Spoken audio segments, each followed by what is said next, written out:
तो स्टार्ट करते हैं शानदार जबरदस्त एंड मजेदार चैप्टर क्वाड्रेटिक इक्वेशन। इस चैप्टर को बेसिकली पढ़ने में ही मजा आता है, उसको पढ़ाने में मजा आता है and one of my favourite chapter. ठीक है, अलजेब्रा का मेरा एक बहुत अच्छा चैप्टर है और मेरा फेवरेट भी है।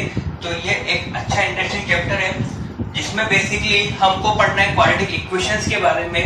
ठीक है, जितना हमारे क्लासेस में दिया हुआ है तो उतना ही हम यहाँ पे डिटेल में देखेंगे किस तरीके से क्वाड्रेटिक इक्वेशन हमारे चैप्टर्स में गिवन है। ठीक है, तो क्वाड्रेटिक इक्वेशन के बारे में तुमको चैप्टर नंबर 2 में बताया था कि क्वाड्रेटिक पॉलिनोमियल क्या होती है। वहां देखा था हमने पॉलिनोमियल क्या होती है, फिर देखा था लीनियर पॉलिनोमियल क्या होती है, फिर हमने बात करी थी क्वाड्रेटिक पॉलिनोमियल क्या होती है। ये सब हमने देखा हुआ था। तो हम बेसिकली क्वाड्रेटिक इक्वेशन जो वर्ड है इससे हम पहले से भी फेमिलियर है। ठीक है, तो सबसे पहले हमने बात करी थी चैप्टर 2 में कि पॉलिनोमियल क्या होता है, उसकी क्या कंडीशंस होती है, किस तरीके से पॉलिनोमियल को आइडेंटिफाई करते हैं। फिर हमने पॉलिनोमियल के बेसिस उसका क्लासिफिकेशन किया था। सबसे पहले मेरे पास आया था लीनियर पॉलिनोमियल, फिर आया था मेरे पास क्वाड्रेटिक पॉलिनोमियल, फिर क्यूबिक, फिर बाइक्वाड्रेटिक, इस तरीके से मेरे पास पॉलिनोमियल्स आए थे। फिर देखना हमने इक्वेशन क्या होती है कि किसी भी पॉलिनोमियल को अगर मैं इक्वल टू 0 पुट कर दूं तो वो क्या बन जाती है, मेरे पास एक इक्वेशन बन जाती है। तो अगर मेरे पास डिग्री किसी पॉलिनोमियल की 1 होती है तो वो क्या कहलाता है, मेरे पास एक लीनियर पॉलिनोमियल। तो अगर मेरे पास डिग्री क्या हो जाती है किसी पॉलिनोमियल की 2 तो वो क्या कहलाएगा, मेरे पास एक क्वाड्रेटिक पॉलिनोमियल। ठीक है, तो यहाँ कुछ थ्योरी में ऐसा ही लिखा हुआ है, a polynomial of degree 1 is called linear polynomial and that of degree 2 is called as quadratic polynomial. तो क्वाड्रेटिक पॉलिनोमियल के अगर एग्जांपल दें, डिग्री कितनी होती है मेरे पास क्वाड्रेटिक पॉलिनोमियल की 2। तो जैसे एग्जांपल 2 में लिखा हुआ है x² + x + 1, तो ये क्या है मेरे पास एक क्वाड्रेटिक पॉलिनोमियल। और एग्जांपल जिसमें मेरे पास लिखा हुआ है x² - 4, तो ये भी क्या है मेरे पास एक क्वाड्रेटिक पॉलिनोमियल। तो इस तरीके से बेसिकली यहाँ पे डिग्री क्या है, मैक्सिमम की पावर कितनी है 2, वही क्या है इसकी डिग्री वो कितनी है मेरे पास 2। तो ये क्या है मेरे पास एक क्वाड्रेटिक पॉलिनोमियल। फिर वहां पर हमने क्वाड्रेटिक पॉलिनोमियल की जनरल फॉर्म देखी थी, वो क्या थी मेरे पास ax² + bx + c। ठीक है, वो थी मेरे पास general form of the quadratic polynomial. But यहाँ हमने कंडीशन देखी थी, हम बात कर रहे थे रियल नंबर सिस्टम में। तो हमने यहाँ पे कंडीशन लिखी थी कि जो कोफिशिएंट्स होते हैं a b c वो क्या होना चाहिए, मेरे पास रियल नंबर होने चाहिए and leading coefficient a is not equal to 0, तभी तो ये कंप्लीटली मेरे पास क्या बनेगा, एक क्वाड्रेटिक पॉलिनोमियल बनेगा इन रियल नंबर सिस्टम। ठीक है, तो ये कंडीशन तुमने देखी थी कि कोफिशिएंट्स क्या होने चाहिए मेरे पास रियल एंड लीडिंग कोफिशिएंट क्या होने चाहिए मेरे पास नॉट इक्वल टू 0। तो ये मेरे पास जनरल फॉर्म किसकी थी, क्वाड्रेटिक पॉलिनोमियल की। तो ax² + bx + c is the general form of a quadratic polynomial in x। Variable क्या होगा मेरे यहाँ पे x वेरिएबल मान रहा हूं मैं, where abc belongs to r and a is not equal to 0। ये इंपॉर्टेंट कंडीशन है, a मेरा 0 नहीं होना चाहिए क्वाड्रेटिक में and this was the leading coefficient. अब बात करते हैं तो मेरे पास क्वाड्रेटिक पॉलिनोमियल। अब बात करते हैं क्वाड्रेटिक इक्वेशन। तो इक्वेशन हमने देखा था कि किसी भी पॉलिनोमियल को अगर मैं इक्वल टू 0 पुट कर दूं तो वो क्या बन जाती है मेरे पास एक क्वाड्रेटिक पॉलिनोमियल इक्वेशन। अगर मैं लीनियर को इक्वल टू 0 पुट कर दूंगा तो क्या बन जाएगी, वो लीनियर इक्वेशन बन जाएगी। अगर मैं क्वाड्रेटिक को इक्वल टू 0 पुट कर दूंगा तो क्या बन जाएगी मेरे पास वो क्वाड्रेटिक इक्वेशन। ऐसे ही मैं अगर क्यूबिक को 0 पुट कर दूंगा तो क्या बन जाएगी मेरे पास वो क्यूबिक इक्वेशन। तो px अगर मेरे पास एक क्वाड्रेटिक पॉलिनोमियल है तो px = 0 क्या होगी मेरे पास एक क्वाड्रेटिक इक्वेशन होगी। यानी कि px क्या था मेरे पास ax² + bx + c = 0। तो ये क्या है मेरे पास एक क्वाड्रेटिक इक्वेशन। ठीक है, अब इसके डिफरेंट फॉर्म देखते हैं किस तरह से क्वाड्रेटिक मुझे मिल सकती है। जैसे मेरे पास सबसे पहले मुझे पता है कि abc belongs to real number and a is not equal to 0। तो सबसे पहली फॉर्म अगर मैं यहाँ b एंड c के कोएफिशिएंट्स की बात करूं तो अगर मैं यहाँ b को कर देता हूं 0 और c हो जाए मेरे पास नॉन जीरो, तो मेरे पास जो इक्वेशन बन जाएगी b 0 पुट करने पे c नॉन जीरो, तो ये बन जाएगा मेरे पास ax² + c = 0। ठीक है, यानी कि कुछ ये फॉर्म रहेगी मेरे पास क्वाड्रेटिक इक्वेशन की, जिसे ये लिखा हुआ है x² - 4। ठीक है, ऐसे अगर सेकंड केस की बात करूं मैं, सेकंड केस में अगर b हो मेरे पास नॉन जीरो और c को अगर मैं 0 पुट कर दूं, b non zero and c को मैं 0 पुट कर दूं तो c 0 हो गया, तो मेरे पास क्वाड्रेटिक इक्वेशन की फॉर्म क्या रहेगी अब ax² + bx = 0। यानी कि यहाँ पर अगर मैं एग्जांपल दूं, पॉलिनोमियल किस तरह का एग्जांपल हो सकता है x² + 2x। ठीक है, ऐसे थर्ड केस अगर मैं बोलूं, अगर मैं दोनों को 0 कर दूं b = 0 एंड c = 0, तो दोनों को 0 करने पे ये 0 ये 0, तो मेरे पास सिंपली इक्वेशन क्या बनेगी, ax² इज इक्वल टू 0। ठीक है, सिंपली अगर लिखा हुआ x² तो वो क्या मेरे पास एक क्वाड्रेटिक इक्वेशन। ठीक है, अगर ये दोनों नॉन जीरो मेरे पास, यानी कि फोर्थ केस में मेरे पास b भी नॉन जीरो है एंड c भी नॉन जीरो है, तो सिंपली क्या बन जाएगा, दोनों अगर नॉन जीरो है तो क्वाड्रेटिक बन जाएगी मेरे पास ax² plus bx plus c is equal to 0। तो ये मेरे क्वाड्रेटिक की बेसिकली चार फॉर्म्स देखने को मिलेगी। ठीक है, सबसे पहली फॉर्म में मेरे पास कोएफिशिएंट ऑफ x क्या है, 0। सेकंड फॉर्म मेरे पास कांस्टेंट टर्म क्या है, 0। थर्ड फॉर्म मेरे पास coefficient of x and constant term दोनों क्या मेरे पास 0 है, और फोर्थ फॉर्म मेरे पास कोई भी 0 नहीं है। तो यहाँ सबको पता ही होगा जो a होता है उसको क्या बोलते हैं, लीडिंग कोएफिशिएंट। तो a को बोला जाता है यहाँ पे लीडिंग कोएफिशिएंट या फिर कोएफिशिएंट ऑफ x²। ठीक है, तो ये मेरे पास लीडिंग कोएफिशिएंट, b होता है मेरे पास कोएफिशिएंट ऑफ x और c होता है मेरे पास कांस्टेंट टर्म। ठीक है, तो ये सबको याद रहेगा कि a b c leading coefficient and a b leading coefficient, b मेरे पास coefficient of x and c क्या होता है मेरे पास कांस्टेंट टर्म। तो ये क्वाड्रेटिक इक्वेशन की आपको इस तरीके की डिफरेंट फॉर्म्स होती है जो हमको पूरे चैप्टर में स्टडी करनी है। तो बेसिकली पूरे चैप्टर को पढ़ना है क्वाड्रेटिक इक्वेशन क्या होती है, उसके रूट कैसे निकाले जाते हैं, उसके नेचर ऑफ रूट्स क्या होंगे, बाकी इसके बेस कुछ क्वेश्चन बनते हैं वो किस तरीके से सोल्व करना है, ग्राफ कैसे बनेगा, क्वाड्रेटिक का साइन क्या होगा वगैरह, और भी बहुत सारी चीजें इसमें आती है। ठीक है, अब जैसे मान लो सिंपल सा बात करते हैं क्वाड्रेटिक में इक्वेशन किस तरीके से पहचानी जाए। जैसे सिंपली अगर अब नेक्स्ट अगर एग्जांपल की बात करें, सिंपली उसको आइडेंटिफाई करना है इनमें से कौन सी क्वाड्रेटिक है एंड कौन सी क्वाड्रेटिक नहीं है। फॉर एग्जांपल जैसे मैंने लिखा x+1 का होल स्क्वायर, अगर मैं यहाँ पे इसको ओपन करूं, ठीक है, तो ये बनेगा मेरे पास x² प्लस 2x प्लस 1। तो यहाँ मेरे पास मैक्सिमम डिग्री कितनी है, 2। तो ये क्या बन जाएगा मेरे पास एक क्वाड्रेटिक पॉलिनोमियल। अगर इसी की जगह मैं बात करूं, मैंने लिख दिया x+1 का whole square is equal to x² plus 3x, ये लिख दिया। अब इसको अगर सिंप्लीफाई करें तो सिंप्लीफाई करने पर ये बनेगा x² plus 2x plus 1 is equal to x² plus 3x। तो x² क्या होगा मेरे पास कैंसिल। अब ये बना मेरे पास 2x plus 1 is equal to 3x, क्योंकि अब मेरे पास क्वाड्रेटिक नहीं है क्योंकि डिग्री क्या है मैक्सिमम यहाँ पे 1, तो ये क्या है मेरे पास लीनियर। तो इस तरीके से सोल्व करने पे जो मेरे पास एक्सप्रेशन है वो क्वाड्रेटिक बन भी सकता है और नहीं भी बन सकता, डिपेंड्स ऑन उसकी डिग्री मैक्सिमम कहां तक जा रही है। अगला अगर जैसे बात को मैं लिखा हुआ है x+1 होल क्यूब, ठीक है, तो एक्सपांशन में मैक्सिमम डिग्री कितनी आएगी 3, तो क्या बनेगा क्यूबिक बनेगा।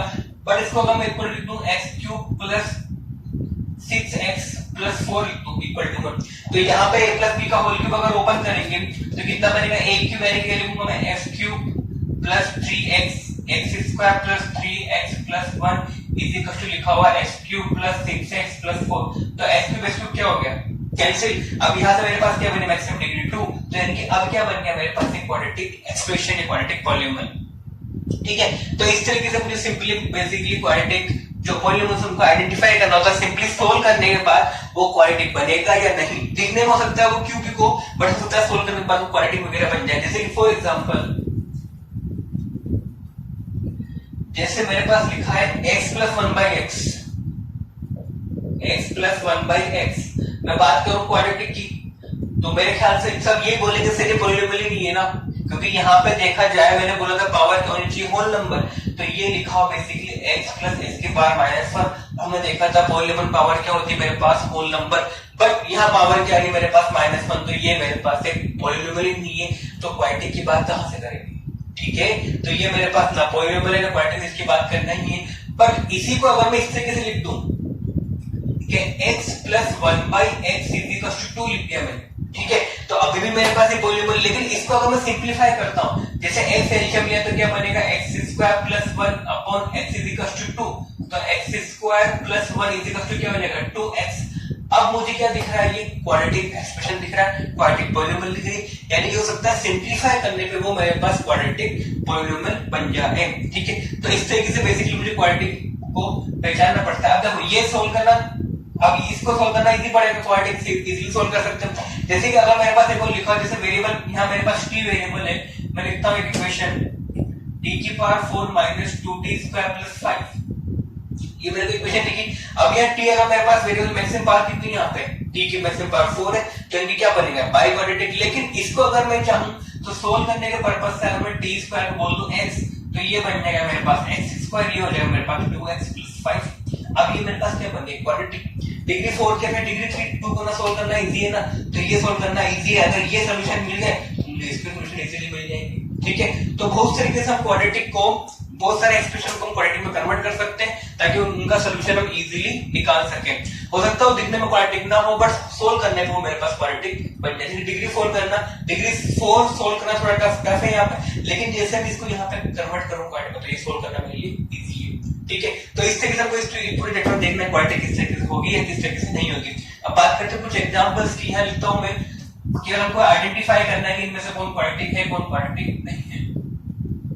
देखो कुछ एग्जांपल्स, कुछ बेसिक क्वेश्चन से। सबसे पहले मेरे पास क्वेश्चन दिया हुआ है, check whether the following are quadratic equation और नॉट। तो सिंपली मुझे चेक करना है कि मेरे पास क्वाड्रेटिक इक्वेशन है या नहीं। तो सिंपली अगर क्वाड्रेटिक है तो मेरे पास वहां पे x स्क्वायर की टर्म होनी चाहिए, अगर वो नहीं है तो वो क्वाड्रेटिक मेरे पास नहीं बनेगी। जैसे कि यहाँ लिखा हुआ मेरे पास x - 2 whole square plus 1 is equal to 2x - 3।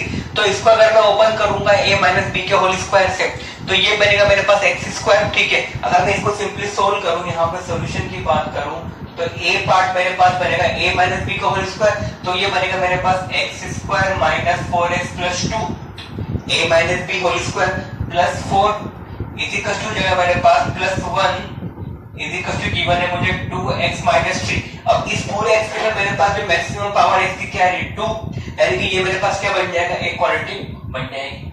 ठीक है, तो ये मेरे पास फर्स्ट। अब b की बात करते हैं, जैसे b में लिखा हुआ है x + 2 का होल स्क्वायर, तो इसको ओपन करेंगे तो x square plus 4x + 4 is equal to given है f³ - 4। अब यहाँ मेरे पास मैक्सिमम पावर कितनी है, s की 3। तो अगर मैक्सिमम पावर 3 है तो ये मेरे पास क्वाड्रेटिक नहीं बनेगी, ये बनेगी मेरे पास क्यूबिक बनेगी। ऐसे c पार्ट है मेरे पास, c पार्ट में लिखा है मेरे पास 2x - 1 * x - 3 and equal to लिखा है x + 5 * x - 1। अब इन ब्रैकेट्स को मल्टीप्लाई करेंगे तो सिंपली पूरे मल्टीप्लाई तो ठीक है कर सकते हैं, तो 2 * s क्या बन जाएगा मेरे पास 2x स्क्वायर। ठीक है, 2x - 3 कितना हो जाएगा -6x x और हो जाएगा मेरे पास +3 is equal to x * s कितना हो मेरे पास x स्क्वायर, ये बनेगा मेरे पास -x + 5x - 5, ये बन रहा है मेरे पास। अब यहाँ पे इसको अगर और फर्दर सिंपलीफाई करेंगे तो 2x स्क्वायर - x स्क्वायर कितना हो जाएगा, एक सिंगल x स्क्वायर बनेगा, यानी कि यहाँ पे x स्क्वायर टर्म तो आ रही है, यानी कि ये भी क्या बनेगा मेरे पास क्वाड्रेटिक इक्वेशन बन जाएगी। ठीक है, सेकंड, उसके बाद d पार्ट लिखा हुआ मेरे पास simply x square plus h plus 1। अब इसको अगर मैं ओपन करूंगा x - 2 के होल स्क्वायर को, तो बनेगा x स्क्वायर - 4x + 4। तो x स्क्वायर क्या होगा मेरे पास कैंसिल, तो ये मैक्सिमम पावर कितनी बन गई इसकी 1, यानी कि ये मेरे पास क्वाड्रेटिक एक्सप्रेशन या इक्वेशन नहीं है। ठीक है, ऐसे e पार्ट में अगर मैं x + √2 को x पार्ट करूं तो क्या बनेगा x square plus 2 √2 x + 2 is equal to 4। तो अभी भी मेरे पास मैक्सिमम टर्म कितनी आ रही है इसकी x स्क्वायर, तो ये क्या बन जाएगा मेरे पास एक क्वाड्रेटिक एक्सप्रेशन बन जाएगा। ठीक है, तो इस तरीके से मुझे क्वाड्रेटिक पहचानना है, क्वाड्रेटिक है या नहीं है। सेकंड क्वेश्चन लिखा हुआ मेरे पास, represent the following in the form of quadratic equation. मुझे मेरे पास लैंग्वेज की फॉर्म में क्वेश्चन लिखा हुआ है, उसको मुझे किसकी फॉर्म में एक्सप्रेस करना है, the form of quadratic equation. The product of two consecutive positive integer is 306, we need to find the numbers. वो कहना चाह रहा है कि मेरे पास अगर दो consecutive इंटीजर्स हैं, उनका मल्टीप्लिकेशन कितना किया मुझे 306। तो लेट्स सपोज अगर मैंने फर्स्ट नंबर को बोल दिया x, तो सेकंड नंबर क्या बनेगा मेरे पास x + 1। Then according to question मुझे गिवन है कि x * x + 1 is equal to कितना लिखा हुआ है 306। अब इसको मल्टीप्लाई करेंगे तो x square plus x minus 306 is equal to कितना होगा मेरे पास 0। मैक्सिमम पावर कितनी है यहाँ पर 2, यानी कि ये क्या बनेगी मेरे पास क्वाड्रेटिक इक्वेशन बन जाएगी। तो मुझे क्या इक्वेशन फॉर्म करने के लिए बोला था, इसको सोल्व कैसे करना है वो बाद में देखेंगे। ठीक है, तो इसके लिए मुझे क्वेश्चंस दिए हुए थे। अब नेक्स्ट हेड टॉपिक की बात करते हैं, root zeros of the quadratic equation. तो नेक्स्ट हेडिंग मेरे पास zeros of the quadratic equation polynomial. Zeros का मतलब पहले भी दिखाया था, जीरोस मतलब वेरिएबल की वो वैल्यू जिसको पुट करना है मेरे पास, जो पूरा एक्सप्रेशन है वो क्या बन जाए इक्वल टू 0 बन जाए, वो कहलाता है मेरे पास जीरोस। ठीक है, the value of variable for which the expression become equal to 0 या polynomial become equal to 0 is known as the zeros. ठीक है, तो नेक्स्ट हेडिंग है मेरे पास zeros of the quadratic, zeros of quadratic.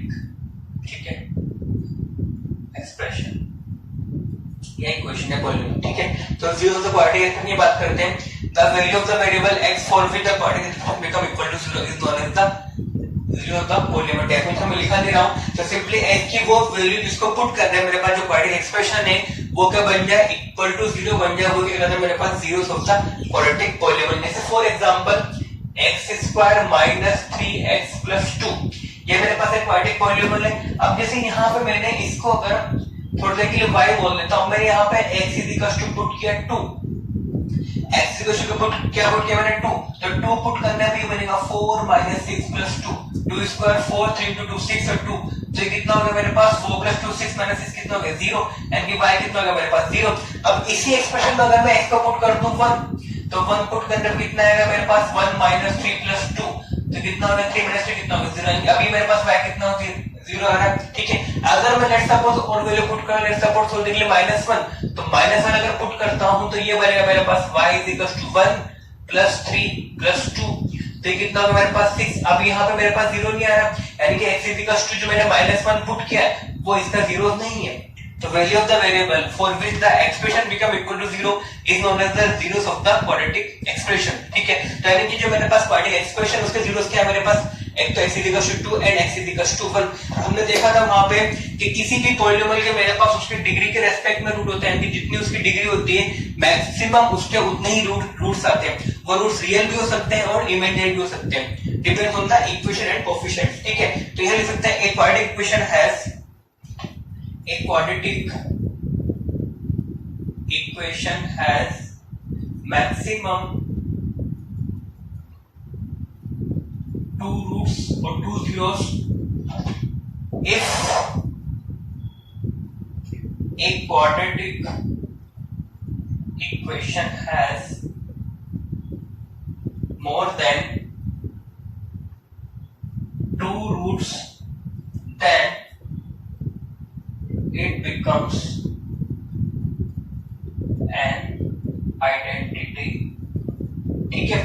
अगर एक क्वाड्रेटिक के मेरे पास कितने रूट्स होते हैं, मैक्सिमम 2 रूट्स होते हैं, क्योंकि डिग्री कितनी होती है मेरे पास क्वाड्रेटिक की 2, ठीक है। तो मैक्सिमम कितने रूट्स आएंगे उस क्वाड्रेटिक के, 2 रूट्स आएंगे।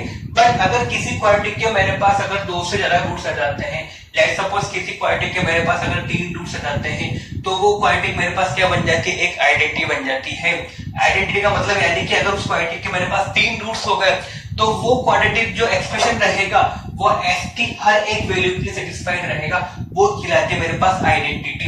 आइडेंटिटी का मतलब जैसे मेरे पास लिखा होता है a प्लस बी का whole square is equal to a square plus 2ab plus b square. तो ये क्या है मेरे पास एक आइडेंटिटी, क्यों, क्योंकि a एंड b के हर वैल्यू के लिए क्या होता है, सेटिस्फाइड होता है। तो ये हो गया मेरे पास आइडेंटिटी। अगर किसी क्वाड्रेटिक इक्वेशन के मेरे पास 3 रूट्स आ गए, 2 से ज्यादा 3 रूट्स आ गए, 3 रूट्स आ गए, तो वो जो मेरे पास क्वाड्रेटिक एक्सप्रेशन रहेगा वो s की हर एक वैल्यू के लिए सेटिस्फाइड रहेगा। तो ये बात याद रखना है कि अगर किसी क्वाड्रेटिक एक्सप्रेशन के 2 से 3 रूट्स आ गए तो वो s की हर एक वैल्यू के लिए सेटिस्फाइड रहेगा, ठीक है। तो ये बात याद रखना आइडेंटिटी, कि वो क्या बन जाती है मेरे पास आइडेंटिटी। कैसे बन जाती है, क्यों बन जाती है, बाद में देखेंगे, ठीक है। ये बात आपको क्लियर है। अब बात करते हैं कुछ क्वेश्चंस की, कि अगर कोई सोल्यूशन है तो किस तरीके से क्वेश्चंस को करना होता है, ठीक है। तो नेक्स्ट कुछ 1-2 क्वेश्चंस करते हैं based on zeros and roots. कुछ नेक्स्ट क्वेश्चन की जो बेसिकली सॉल्यूशन पर बेस्ड है। तो मेरे पास फर्स्ट क्वेश्चन है, find the value of k for which x is equal to 2 is root of the 2x² minus kx plus 2। तो मुझे गिवन है कि x इज इक्वल टू 2, इस इक्वेशन का क्या है मेरे पास एक रूट है, ठीक है। इसका अगर रूट है तो सॉल्यूशन, यानी कि बात करते हैं सॉल्यूशन की, तो अगर इसका एक रूट है तो रूट, तो वो जो x की वैल्यू है वो पुट करने पे ये एक्सप्रेशन क्या बनना चाहिए, इक्वल टू 0। यानी कि ये मेरे पास अगर लिखा है 2x² minus kx plus 2, x is equal to 2 इसका एक रूट है, यानी कि x इज इक्वल टू 2 इस एक्सप्रेशन पुट करने पे, ये पूरा सोल्व करने पे क्या आना चाहिए मेरे पास 0 आना चाहिए। यानी कि ये 2 पुट करके क्या लिखूंगा, 2 into 2 square minus 2k plus 2 is equal to क्या आना चाहिए मेरे पास 0। 2 स्क्वायर 4 2 जा 8, तो 8 minus 2k plus 2 is equal to क्या हो गया 0। तो 10 इज इक्वल टू क्या हो जाएगा 2k, तो k इज इक्वल टू कितना हो जाएगा मेरे पास 10/2, यानी कि कितना हो गया मेरे पास 5। यानी कि मेरे पास आंसर क्या है, k इज इक्वल टू 5 अगर होगा तो x इज इक्वल टू 2 इसी एक क्वाड्रेटिक इक्वेशन के बनेगा एक रूट बनेगा, ठीक है। तो ये मेरे पास फर्स्ट पार्ट था।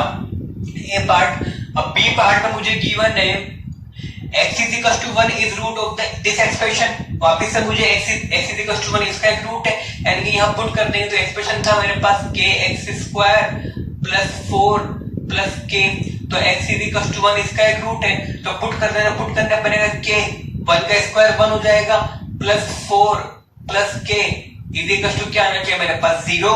ठीक है, तो इज इक्वल टू 0 आना चाहिए, ये बनेगा मेरे पास k प्लस a कितना हो जाएगा 2k, यानी कि 2k इज इक्वल टू कितना हो जाएगा मेरे पास -4, तो k इज इक्वल टू कितना आएगा मेरे पास -4/2, यानी k इज इक्वल टू कितना आ जाएगा मेरे पास -2। ठीक है, तो इस तरीके से एक तो क्वेश्चन ये बनते हैं, यहाँ मैंने x is equal to the put करके k निकाला, यहाँ मैंने क्या निकाला k इज इक्वल टू -2 होगा, तो x इज इक्वल टू 1 इसका एक क्या बनेगा रूट बनेगा। अब बात करते हैं क्वेश्चन नंबर सेकंड की।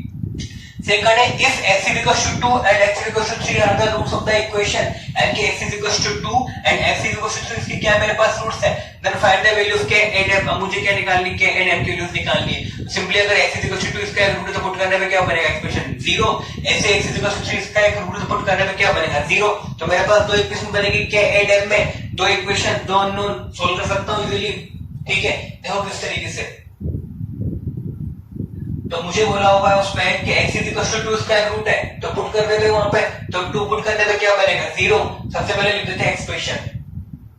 नहीं तो बोलोगे सर क्या किया ये, कुछ लोग पूछेंगे फिर से डायरेक्टली क्या करते हैं आपने 2m इज इक्वल टू 0, तो मुझे बोला है कि x इज इक्वल टू 2 इसका क्या है रूट है, तो x इज इक्वल टू 2 यहां पुट कर देता हूं, तो पुट करने पे क्या बनेगा 2 स्क्वायर कितना हो जाएगा 4 into 3 कितना होगा मेरे पास 12, तो ये बनेगा मेरे पास 12, 2 पुट करने पे कितना हो जाएगा मेरे पास -4k plus 2m is equal to क्या होगा 0, क्योंकि ये इसका एक मेरे पास रूट है। ठीक है, अब मुझे दिख रहा है मैं इसको 2 से कॉमन लेके 2 से 2 कॉमन ले सकता हूं, तो ये बनेगा 6 2k plus m is equal to 0, तो यहां से अब इक्वेशन फर्स्ट हो गई मेरे पास। सेकंड मुझे क्या बोला था x इज इक्वल टू 3 इसका भी एक रूट है, तो x is equal to 3 put करेंगे इसमें, तो ये बनेगा मेरे पास 3 स्क्वायर यानी कि 9 into 3 कितना हो जाएगा 27, यानी कि ये बनेगा मेरे पास 27। ठीक है, 3 पुट करने पे कितना हो जाएगा मेरे पास, ये हो जाएगा -6k plus 2m is equal to कितना आना चाहिए मेरे पास ये 0 आना चाहिए। ठीक है, अब यहां से अगर मैं m निकालना चाहूं तो m बनेगा -6 प्लस 2k। अब सिंपली दो इक्वेशन दो इक्वेशन दो अननोन, हम तो चैप्टर पढ़ चुके हैं linear equation in two variable कैसे सोल्व करते हैं, तो मेरे ख्याल से सोल्व करना आता ही होगा सबको किस तरह सोल्व करते हैं। ठीक है, तो यहां मैं लगा रहा हूं, यहां मैंने लगा सब्स्टिट्यूशन मेथड, m को निकाल के यहां पुट कर देते हैं। ठीक है, तो ये मेरे पास m को निकाल के मैं यहां पुट कर दूंगा, तो मेरे पास ये बनेगा 27 6k plus 2 times of m कितना हो जाएगा, ये हो जाएगा मेरे पास -12 एंड हो जाएगा +4k इज इक्वल टू क्या आना चाहिए 0, तो 27 -12 कितना हो जाएगा 15, 6k 4k तो -2k मुझे करेगा पॉजिटिव, तो 15 को कितना हो जाएगा 2k, तो k इज इक्वल टू कितना होगा मेरे पास 15/2, यानी कि k कितना होना चाहिए मेरे पास 15/2। अब k आ गया, k को यहां पुट कर दे तो m निकल जाएगा, तो m -6 प्लस 2k कितना हो जाएगा 15, k को पुट किया 15/2 2 कैंसिल, तो यहां से बनेगा मेरे पास 15 6 यानी कितना आएगा मेरे पास 9, यानी कि m इज इक्वल टू कितना होगा 9 and k is equal to कितना होगा मेरे पास 15/2, तो ये मेरा आंसर होगा m मेरे पास 9 हो और k इज इक्वल टू मेरे पास 15/2 हो, तो x is equal to 2 and x is equal to 3। इस इक्वेशन में क्या होंगे मेरे पास रूट्स होंगे। ठीक है, तो ये भी कुछ बेसिक क्वेश्चन थे। अब हमारे इसके बाद नेक्स्ट टॉपिक आएगा method to find solution of the quadratic equation, कि हम क्वाड्रेटिक इक्वेशन के किस तरीके से सॉल्यूशंस निकाल सकते हैं। तो मेरे पास वहां पे 3 मेथड्स हैं। सबसे पहला होता है मेरे पास फैक्टराइजेशन या फिर स्प्लिटिंग द मिडिल टर्म्स, वो मैंने चैप्टर 2 में कुछ थोड़ा बहुत सिखाया था। उसके बाद सेकंड मेरे पास मेथड आता है making the perfect square. Making the perfect square basically तुम्हारे बोर्ड में नहीं है, हट चुका है, फिर भी मैं बताऊंगा किस तरीके से इसमें सोल्व करना होता है। थर्ड होता है यूजिंग द फॉर्मूला, जो बड़ा सा फॉर्मूला होता है श्रीधराचार्य वाला, वो यूज करके हम किस तरीके से क्वाड्रेटिक इक्वेशन के रूट्स निकाल लें। तो अगला हमारा नेक्स्ट रीडिंग यही रहेगा कि method to find the solution of the quadratic equation, और हम तीनों मेथड्स के बारे में पढ़ेंगे किस तरीके से इसको यूज किया जाता है। ठीक है, फैक्टराइजेशन बेसिकली मैं सिखाया था जब मैं चैप्टर 2 पढ़ाया था कि फैक्टराइजेशन किस तरीके से अप्लाई करना होता है, फिर भी यहाँ पर दोबारा बताऊंगा किस तरीके इस मेथड को अप्लाई करना होता है। तो बात करते हैं next, how to find the roots of a quadratic equation. यानी कि बेसिकली हमको यहाँ पे इससे क्यों देखना है कि हम किसी भी क्वाड्रेटिक इक्वेशन के रूट्स किस तरीके से फाइंड कर सकते हैं और उसके डिफरेंट डिफरेंट मेथड्स के हमको इसके बारे में बात करनी है। तो बेसिकली हमारे सिलेबस में 3 तरह के मेथड्स दिए हुए हैं। सबसे पहला मेथड मेरे पास बाय फैक्टराइजेशन, सेकंड है by making the perfect square and third is using the formula. ठीक है, और बेसिकली जो सेकंड मेथड है मेकिंग द परफेक्ट स्क्वायर, ये तुम्हारा सिलेबस में इतना नहीं है, ठीक है, लेकिन फिर भी इसके बारे में थोड़ा बताऊंगा किस तरीके से इससे यूज करके क्वाड्रेटिक इक्वेशन को सोल्व किया जाता है। ठीक है, तो सबसे पहले बात करते हैं हमारे पास first method by factorization. Basically by factorization जो रहेगा, स्प्लिटिंग द मिडिल टर्म, जो मेरे पास मिडिल टर्म रहेगी कोएफिशिएंट ऑफ x, उसको मैं दो पार्ट्स में ब्रेक करूंगा। किस तरीके से, जैसे कि हमने सेकंड चैप्टर में देखा था कि अगर मेरे पास अल्फा बीटा किसी क्वाड्रेटिक इक्वेशन के रूट्स है, तो हमने क्वाड्रेटिक इक्वेशन कुछ इस तरीके से लिखी थी, x square minus of alpha plus beta into x plus alpha beta. तो हमने अल्फा बीटा अगर किसी क्वाड्रेटिक के रूट्स हैं, तो हमने देखा था चैप्टर सेकंड में कि मेरे पास जो क्वाड्रेटिक बनती थी वो कुछ ऐसी बनती थी, यहां हमने बाहर के लिखा हुआ था, k into x square minus alpha plus beta into x plus alpha into beta. अब देख लो, इसी चीज को हम यूज करेंगे बाय फैक्टराइजेशन में, यानी कि स्प्लिटिंग द मिडिल टर्म। अब देखो, इसको ध्यान से देखो, यहाँ पे मेरे पास दो नंबर्स लिखे हुए हैं अल्फा एंड बीटा, उनका यहाँ पे लिखा है मेरे पास मल्टीप्लीकेशन और उन्हीं दो का यहाँ पे लिखा है मेरे पास सम। तो इसी फॉर्मेट का यूज करके हम क्वाड्रेटिक में यूज करेंगे। जैसे कि लेट्स सपोज मेरे पास फर्स्ट क्वेश्चन दिया हुआ है, तो first question is x square plus 6x plus 5, ये मेरे पास, मुझे इसके क्या करने, फैक्टर्स करने। तो यही कॉन्सेप्ट लगाऊंगा, यानी कि मुझे अब ऐसे दो नंबर चाहिए पड़ेंगे जिनको मल्टीप्लाई करने पे तो क्या आना चाहिए 5, और कंपेयर करने पे, सम करने पे कितना आना चाहिए मेरे पास 6। तो इसी कॉन्सेप्ट पे बेस हम ये सारे क्वेश्चंस करेंगे। किस तरीके से, यानी कि जो कांस्टेंट टर्म लिखी है उसको और इसके जो कोएफिशिएंट है यहाँ पर 1, इससे मल्टीप्लाई करने पर जो नंबर बन रहा है मेरे पास अल्फा बीटा, यानी कि वही चीज यहाँ पर आनी चाहिए 5 इंटू 1, यानी कि दो नंबर्स मुझे ऐसे सोचने हैं जिनको मल्टीप्लाई करने पे कितना आ जाए मेरे पास 5, और सेकंड कॉन्सेप्ट लगाऊंगा कि इनका मल्टीप्लीकेशन किस में आ रहा है, प्लस में, यानी कि दो नंबर्स का मल्टीप्लीकेशन प्लस, यानी कि सेकंड मेरे पास कि उनका जो सम है उन दो नंबर्स का सम करने पे कितना आना चाहिए मेरे पास 6। ठीक है, किस तरीके से, मैंने ये इक्वेशन मुझे पता थी कि अल्फा बीटा मेरे पास किसी क्वाड्रेटिक इक्वेशन के रूट्स हैं, तो हम इक्वेशन इस तरीके से फॉर्म करते हैं। तो हम कॉन्सेप्ट क्या लगा रहे हैं, इसका रिवर्स प्रोसेस यूज कर रहे हैं, क्या, फैक्टराइजेशन करने के लिए।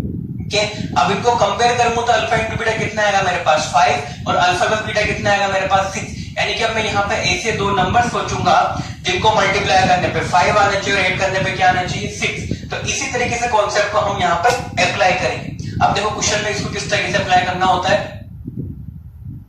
जैसे फर्स्ट क्वेश्चन है मेरे पास x square plus 6x plus 5। अब यहां मुझे निकालना है, जैसे फर्स्ट की बात करते हैं, first question is x square plus 6x plus 5 is equal to 0। अब मुझे यूज करना है splitting the middle term, middle term मतलब कोएफिशिएंट ऑफ x।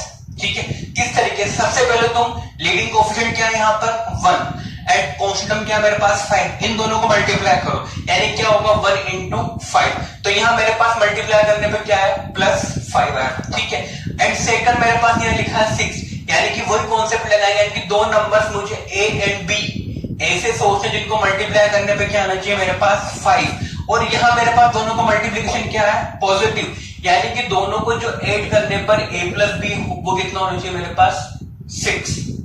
इस तरीके से दो नंबर्स ऐसे सोचने पड़ेंगे। ठीक है, वापिस देखो, सबसे पहले हमने क्या किया, leading coefficient and constant term को क्या किया मल्टीप्लाई। जैसे यहाँ पे कितना लिखा है 1, तो 1 इंटू 5 किया, 5 करने पे यानी कि मुझे पॉजिटिव मेरे पास मल्टीप्लीकेशन है, यानी कि दो नंबर्स को मल्टीप्लाई करने पे क्या आना चाहिए 5। अगर इन दोनों का मल्टीप्लीकेशन मेरे पास पॉजिटिव है तो उन दोनों को ऐड करने पे क्या आना चाहिए 6 कोएफिशिएंट ऑफ x। ठीक है, अब यहाँ पे ऐसे तो नंबर सोचने होते हैं। ठीक है, तो बेसिकली हम नंबर सोचने के लिए हम क्या करेंगे, इस 5 के करेंगे फैक्टर, जो भी नंबर लिखा है उसके हम फैक्टर्स करेंगे। तो उसी फैक्टर मेरे पास कोई दो नंबर्स ऐसे मिलेंगे जिनको मल्टीप्लाई करने पे 5 आ जाएगा एंड ऐड करने पे क्या रहेगा 6। जैसे 5 के अगर मैं फैक्टर्स करूं तो सिंपली मेरे पास 5 के फैक्टर क्या बनते हैं 5 इंटू 1, यही बनेगा मेरे पास। तो मल्टीप्लाई करने पे कितना होगा 5 इंटू 1 5, एंड ऐड करने पे क्या बनेगा 5 प्लस 1 इज इक्वल टू 6, यानी कि मुझको मेरे दो नंबर्स मिल चुके हैं। क्या मिल चुके हैं? 5 एंड 1। जैसे मुझे वो दोनों नंबर्स मिलेंगे तो उन दोनों नंबर्स को मैं कहां लिखूंगा? स्प्लिटिंग द मिडिल टर्म, इसको लिख दूंगा मैं 5 प्लस 1, यानी कि लिख दूंगा x स्क्वायर प्लस 6x, क्या बन जाएगा मेरे पास 5x plus x plus 5 as it is equal to 0। ये वापस से सोल्व करने में मेरे पास क्या बन जाएगा 6x। ठीक है, अब आगे क्या करेंगे हम? यहाँ पर पेयरिंग करके कॉमन निकालेंगे। जैसे इन दो से कॉमन निकालना है और बाकी लास्ट टर्म से कॉमन निकालना है। कॉमन इस तरीके से निकालना है मुझे, जो ब्रैकेट के अंदर मेरी क्वांटिटी बनेगी इसकी और इसकी वो दोनों क्या रहे? सेम रहे। जैसे यहां से मैंने अगर x कॉमन निकाला तो यहां से x कॉमन निकालने से बनेगा x प्लस 5, x कॉमन है तो x स्क्वायर का x कॉमन है तो यहां से बनेगा 5। ऐसे यहां से x प्लस 5 लिखा हुआ है, यहां पे x प्लस 5 है, तो सिंपली कॉमन में क्या ले लेते हैं 1 कॉमन लिया तो यहां से भी क्या बनेगा मेरे पास x plus 5 is equal to 0। अब इस पूरे ब्रैकेट से मेरे पास x प्लस 5 कॉमन आएगा, इस पूरे एक्सप्रेशन से मेरे पास x प्लस 5 कॉमन आएगा, तो यहां से मेरे पास x प्लस 5 कॉमन आया तो यहां से मेरे पास बचेगा x और यहां से बचेगा मेरे पास प्लस 1 इज इक्वल टू 0। ठीक है, यानी कि x plus 5 into x plus 1 is equal to 0। अब दो रियल नंबर्स का मेरे पास मल्टीप्लीकेशन 0 आ रहा है। ठीक है, तो यहां मेरे पास दो केस बन सकते हैं, या तो x प्लस 5 0 हो जाए या x plus 1 is equal to 0 हो जाए। ठीक है, तो यहां से एक तो आएगा x इज इक्वल टू -5 और x इज इक्वल टू -1, यानी कि इसके रूट्स क्या होगा मेरे पास -5 एंड -1, तो ये क्या होगा मेरे पास आंसर होगा। ठीक है, तो ये होता है मेरे पास by factorization splitting the middle term, यानी कि मिडिल टर्म को मुझे इस तरीके से ब्रेक करना है कि ऐड करने पर 6 एंड मल्टीप्लाई करने पर 5 हो जाए। तो इस तरीके से हमको मेथड को अप्लाई करना होता है। ठीक है, अब बात करते हैं सेकंड। सेकंड लिखा है मेरे पास 2x square minus 5x plus 3, इसको ट्राई करते हैं। तो मेरे पास आंसर क्या होगा -5 एंड -1, यानी कि अल्फा कितना हो गया -5 एंड बीटा कितना होगा मेरे पास -1। अब सेकंड क्वेश्चन की बात करते हैं। सेकंड है मेरे पास 2x square minus 5x plus 3, यानी कि second question is 2x square minus 5x plus 3 is equal to 0। इसका मुझे क्या निकालने? रूट्स निकालने। प्रोसेस वही लगाऊंगा। ठीक है, सबसे पहले क्या लीडिंग कोएफिशिएंट एंड कोएफिशिएंट को क्या करूंगा मल्टीप्लाई, तो यहां पे क्या होगा +2 इंटू +3 कितना हो जाएगा 6, यानी कि मेरे पास मल्टीप्लाई करने पे कितना आया 6। अब मुझे ऐसे दो नंबर सोचने हैं जिसको मल्टीप्लाई करने पे 6, तो लिख देता हूं मैं a into b. Second multiply करने पे मेरे पास आ रहा है +6, यानी कि उन दोनों नंबर्स को ऐड करने पे मेरे पास क्या आना चाहिए मेरे पास 5। ये बनेगा मेरे पास 5 क्या मेरे पास कोएफिशिएंट ऑफ x। अब यहां मैं करता हूं 6 के फैक्टर्स, तो 6 के अगर फैक्टर्स करता हूं तो मेरे पास बनेंगे 1 इंटू 6 भी 6 होता है। ठीक है, उसके बाद 2 इंटू 3 भी मेरे पास 6 होता है। बाकी और फैक्टर्स इसके मेरे पास नहीं बनेंगे। तो अगर मैं 1 और 6 मानता हूं, मल्टीप्लाई करने पे 6 बट ऐड करने पे क्या आएगा 1 प्लस 6 कितना आ रहा है 7, बट मुझे क्या चाहिए 5, यानी कि मेरे पास ये फैक्टर नहीं बने, यानी कि 1 इंटू 6 इसका मेरे पास आंसर नहीं आएगा। सेकंड बात करते हैं 3 और 2 की। 3 और 2 की बात करेंगे तो 3 इंटू 2 6, मल्टीप्लाई करने पे 6 आ रहा है, और जब ऐड करेंगे 3 प्लस 2 कितना हो जाएगा मेरे पास 5, यानी कि ये दोनों मेरे पास वैलिड फैक्टर हैं। तो वही फिर यूज करेंगे यहाँ पे, यानी कि मेरे पास क्या बन गया 3 इंटू 2। ठीक है, तो अब यूज करेंगे आप इसको, तो ये लिखेंगे 2x स्क्वायर, इस 5 को क्या लिख देंगे 3 प्लस 2, तो ये बन जाएगा मेरे पास -2x minus 3x plus 3 is equal to 0। इसको इधर इसको बात उससे कोई फर्क नहीं पड़ता, चाहे तो -3 आगे लिख दो चाहे -2x पीछे लिख दो, बात सेम ही। ठीक है, अब यहां से कॉमन आएगा मेरे पास x और मुझे यहां से कॉमन निकालना है, तो यहां से अगर मैंने 2x कॉमन निकाला तो यहां से सिंपली बचेगा मेरे पास x और यहां से मेरे पास बचेगा -1। अब जब मैंने कहा था कि इस वाले फैक्टर से मुझे कॉमन ऐसे निकालना है कि इस वाले में ब्रैकेट के अंदर क्या बने x -1, तो x -1 बनने के लिए मुझे x के चाहिए +1, तो यहां से क्या कॉमन लेना पड़ेगा मुझे -3, तो यहां से मैंने क्या कॉमन लिया -3 कॉमन लेने से यहां से बचेगा x -1 इज इक्वल टू 0।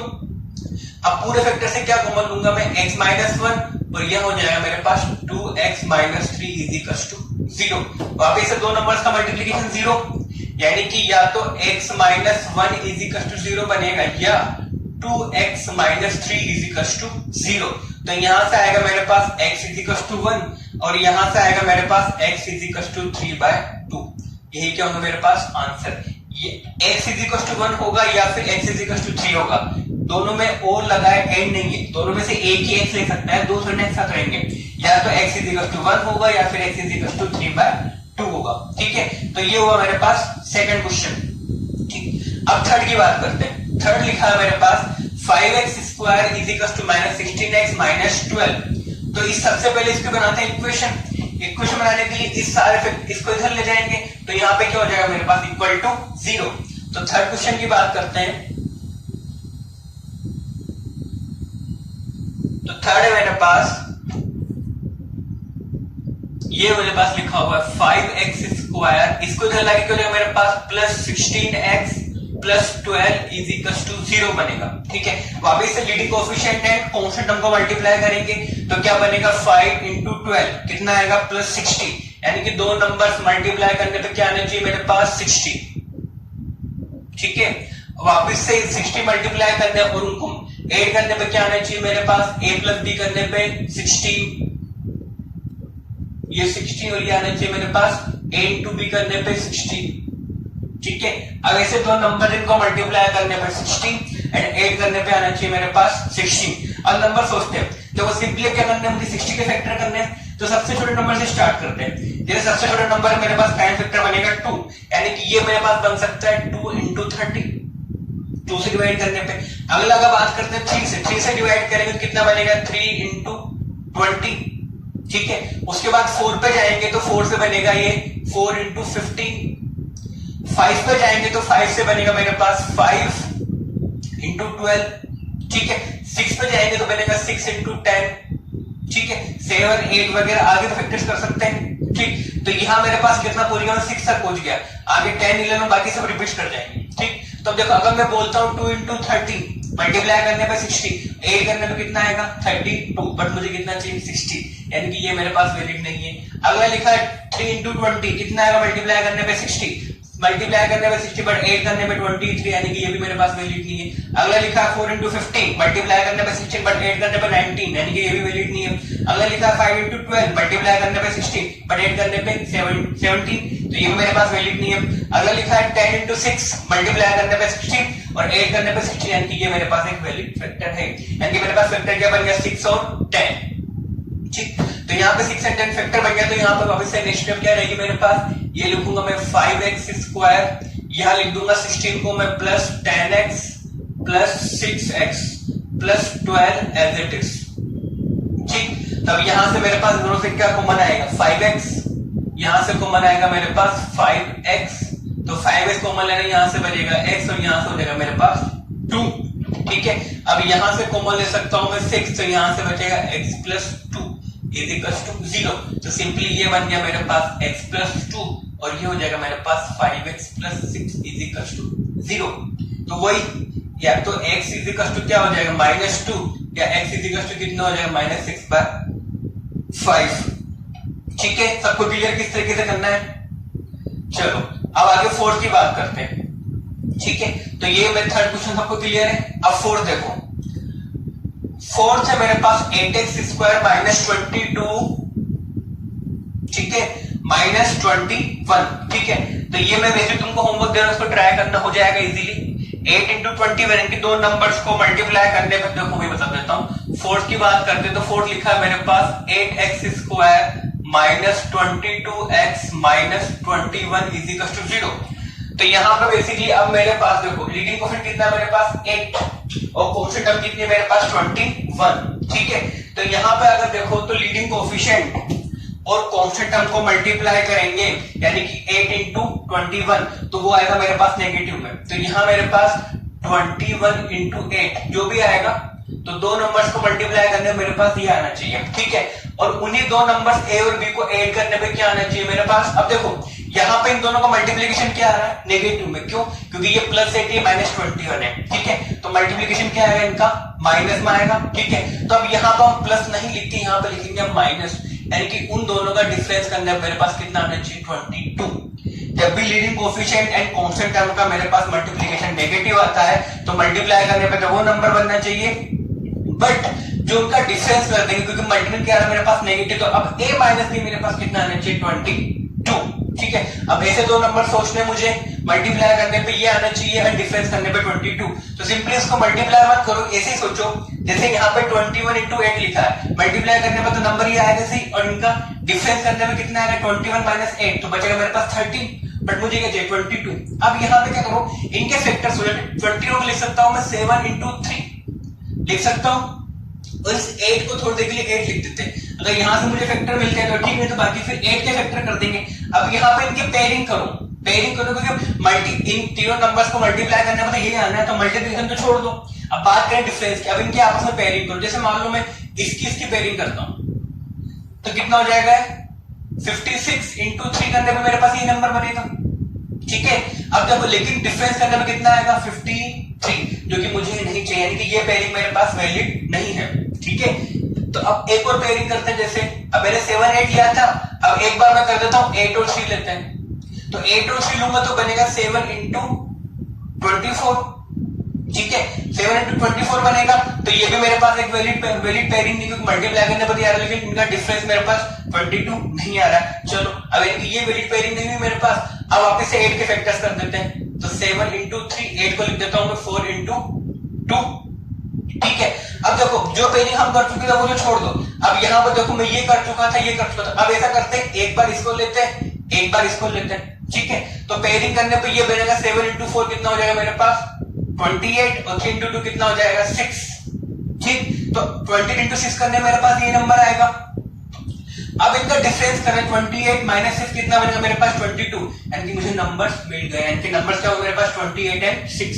तो सिंपली नंबर्स को उसके फैक्टर्स करते जाओ, पेयरिंग करते जाओ, मतलब नंबर्स मिल जाएगा, यानी कि नंबर क्या मिले मुझे 28 एंड 6, यानी कि नंबर्स मुझे मिल गए। तो अब यहाँ पे वही प्रोसेस करूंगा, ये लिखूंगा 8x स्क्वायर, 22 को क्या लिख दूंगा मैं माइनस 28x प्लस 6x, तभी तो माइनस 22 बनेगा, ठीक है।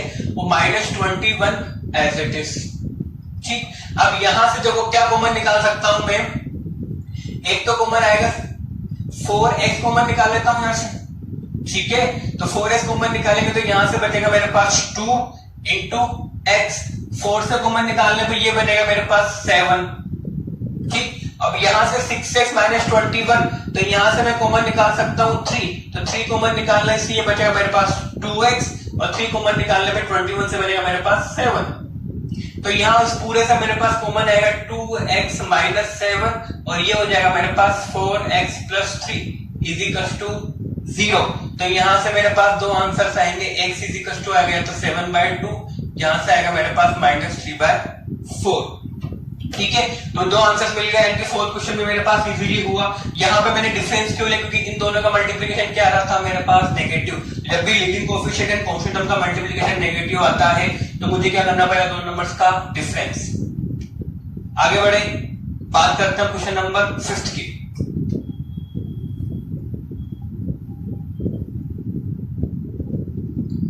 फिफ्थ क्वेश्चन है मेरे पास, अब इसमें स्क्वायर रूट दिया हुआ है 3x square minus 2√6x plus 2 is equal to 0। इसको सोल्व करना है मुझे। देखो वही प्रोसेस वही रहेगा, leading coefficient and constant term को मल्टीप्लाई करना। तो यहाँ मेरे पास लीडिंग कोएफिशिएंट कितना है 3, यहाँ क्या +2, तो मल्टीप्लाई करने में कितना हो गया 6, यानी कि दो नंबर्स का मल्टीप्लाई करना मुझे चाहिए 6। अब यहाँ पे मल्टीप्लिकेशन क्या आ रहा है पॉजिटिव, यानी कि दोनों को ऐड करने पे मेरे पास कितना आना चाहिए, a प्लस बी करने पे मेरे पास आना चाहिए 2√6, ठीक है। अब देखते हैं, अब इसके फैक्टर्स करना है मुझे। अब √6 हुआ मेरे पास, यानी कि इसके फैक्टर्स करूंगा तो रियल नंबर में बनेंगे 3 इंटू 2, इसका फैक्टर बनेगा, फिर बनेगा मेरे पास 1 इंटू 6, ठीक है। बट ये मेरे पास फैक्टर्स हो गए इसके, बट मुझे यहाँ पे इसे फैक्टर चाहिए, ऐड करने पे क्या आ रहा है मेरे पास 2√6 आना चाहिए ना, यानी कि इसके फैक्टर मुझे रूट की फॉर्म में करने पड़ेंगे, तभी तो मेरे पास √6 आएगा ऐड करने पर, यानी कि इसके फैक्टर मुझे रूट की फॉर्म में करने पड़ेंगे। तो इसके फैक्टर बन सकते हैं, लिख सकता हूं मैं √6 इंटू √6 भी क्या होगा मेरे पास 6 ही होगा। क्यों सोचा मैंने, क्योंकि ऐड करने पर √6 आ रहा है, तो यानी कि 6 कैसे बनेगा, जब √6 इंटू √6 करूंगा तो √6 इंटू √6 कितना होगा मेरे पास 6, और ऐड करने पे कितना आएगा 2√6, यानी कि मेरे पास फैक्टर मिल गया, ठीक है। यानी कि फैक्टर क्या होगा मेरे पास √6 इंटू √6। अब वही नेक्स्ट स्टेप, यहाँ पे लिख दूंगा 3x², तो एज इट इज 2√6 को लिख दूंगा मैं -√6x plus 2 is equal to 0। ठीक है, अब देखो यहां से कॉमन निकालने की बात आती है। देखो अब कॉमन किससे निकालेंगे, देखो एक तो s कॉमन आएगा मेरे पास। ठीक है, अब s कॉमन आएगा, बेसिकली जो 3 लिखा है, देखो नेक्स्ट स्टेप देखो, इस 3 को लिख सकता हूं मैं √3 इंटू x² लिख सकते हैं। जो 3 लिखा है मेरे पास, इस 3 को लिख सकता हूं मैं √3 इंटू तो ये बनेगा मेरे पास √3 इंटू x²। इस √6 को लिख सकता हूं मैं √2 इंटू तो ये बन जाएगा मेरे पास -√2 इंटू x, और ये वापस से ये बन जाएगा -√2 इंटू x, और ये मेरे पास इसको लिख सकता हूं मैं 2 को √2 इंटू इज इक्वल टू 0। ये चीज लिखी हुई है। अब यहां पे वापस से कॉमन निकालते हैं, तो इसमें देखो इजीली कॉमन दिख रहा है क्या, √3x। ठीक है, और यहां से देखेंगे तो क्या कॉमन निकल रहा है, मुझे √2 मेरे पास कॉमन निकल रहा है, तो कॉमन ले लेते हैं। ठीक है, तो ये थोड़ा दिक्कत आती है रूट निकालने में, तो इसको इस तरीके से एक्सपेंशन कर लो रूट का। ठीक है, तब यहां से मेरे पास √3s कॉमन आएगा, तो यहां से मेरे पास बचेगा √3x, क्योंकि x² था ना, -√3 कॉमन ले चुका, तो यहां से बचेगा मेरे पास -√2। अब यहां से मैं कॉमन लूंगा, मुझे देखो +3 थे तो मैं -√2 कॉमन निकाल लूं, तो -√2 कॉमन निकाल के यहां से बचेगा मेरे पास +√3x, और माइनस कॉमन है तो यहां पर मेरे पास -√2 हो जाएगा इज इक्वल टू 0। अब पूरे से क्या कॉमन है, √3x -√2, तो पूरे से मैंने अगर ये कॉमन लिया, √3x -√2 कॉमन लिया, तो यहां से बचेगा वापस से √3x -√2 इज इक्वल टू क्या आना चाहिए, 0। एंड दोनों फैक्टर से हमें बेसिकली ये जो लिखा हुआ है √3x -√2 का होल स्क्वायर लिखा हुआ है। ठीक है, तो यहां से मेरे पास आंसर आ जाएगा x इज इक्वल टू √2/√3, और यहां से भी कितना आएगा √2/√3, यानी कि इस क्वाड्रेटिक के मेरे पास क्या है, रिपीटेड रूट्स है, दोनों रूट्स क्या मेरे पास इक्वल है। ठीक, रूट्स मेरे पास ये क्या लिखा मुझे इक्वल, यानी कि ये क्या लिखा मेरे पास एक परफेक्ट स्क्वायर लिखा है किसी न किसी नंबर का। बात क्लियर है यहाँ पे, तो इस तरीके से भी हम क्वेश्चन, यानी कि मुझे रूट्स के फॉर्म में फैक्टर्स को सोचना पड़ता है। तो ये हुआ मेरे पास क्वेश्चन नंबर 5। अब बात करते हैं आगे इसकी।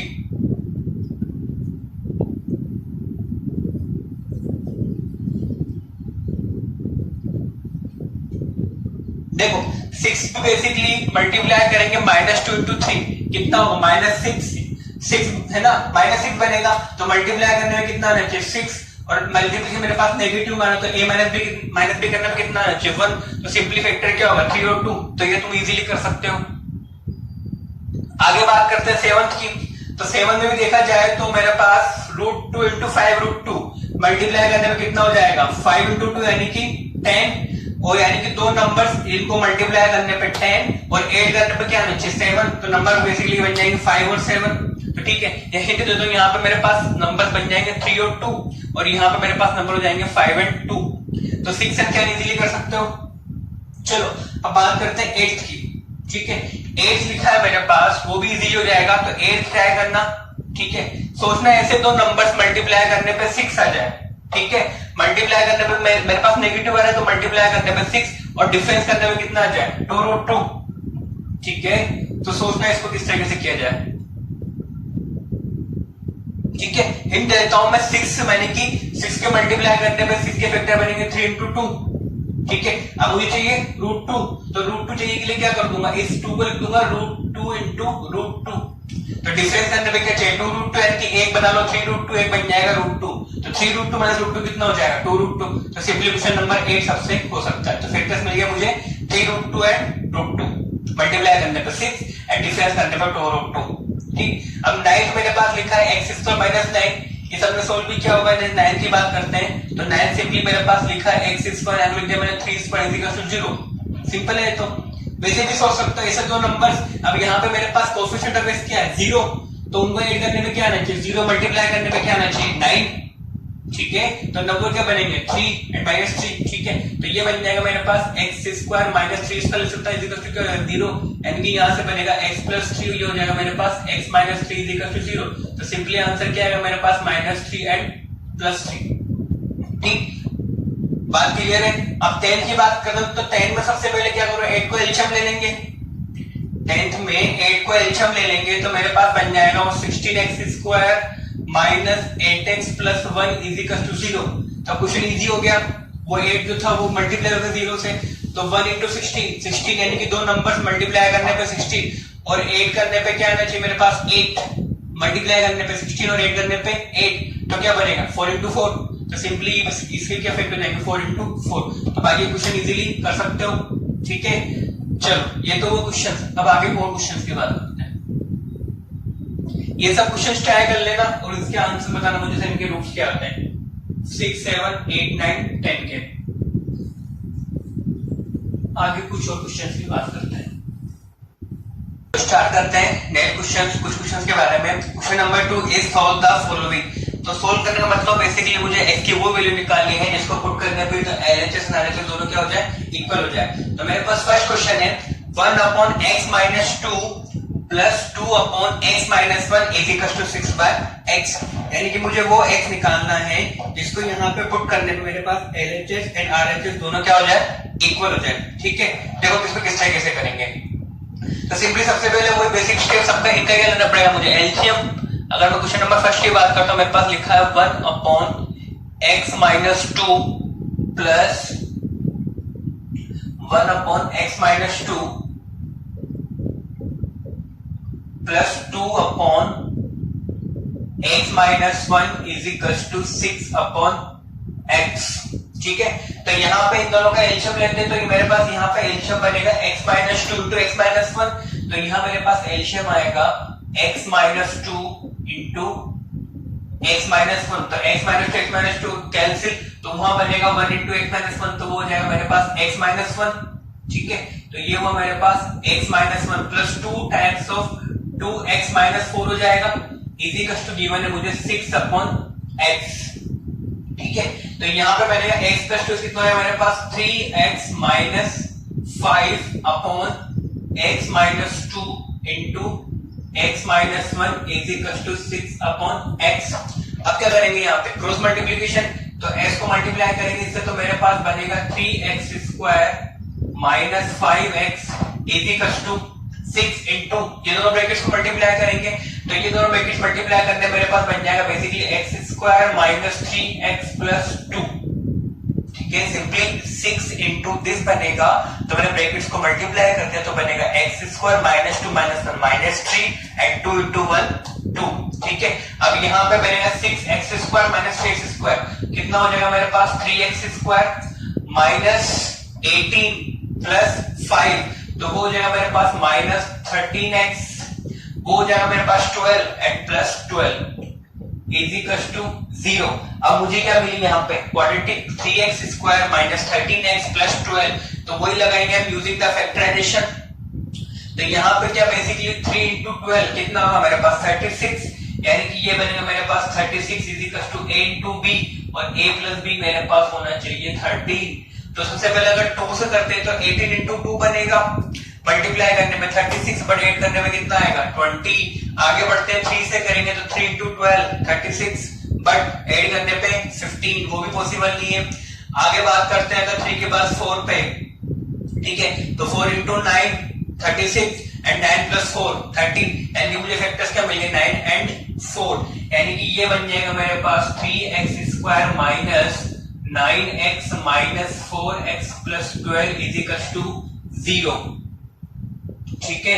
तो अब यहाँ पे बेसिकली कॉमन लेंगे, यहाँ से कॉमन आएगा मेरे पास 3x और यहाँ से कॉमन आएगा मेरे पास 4, तो 3x मैंने अगर नीचे से कॉमन लिया तो मेरे पास बनेगा 3x, कॉमन लेने के बाद बनेगा यहाँ से बचेगा x और वहां से बचेगा मेरे पास माइनस 3।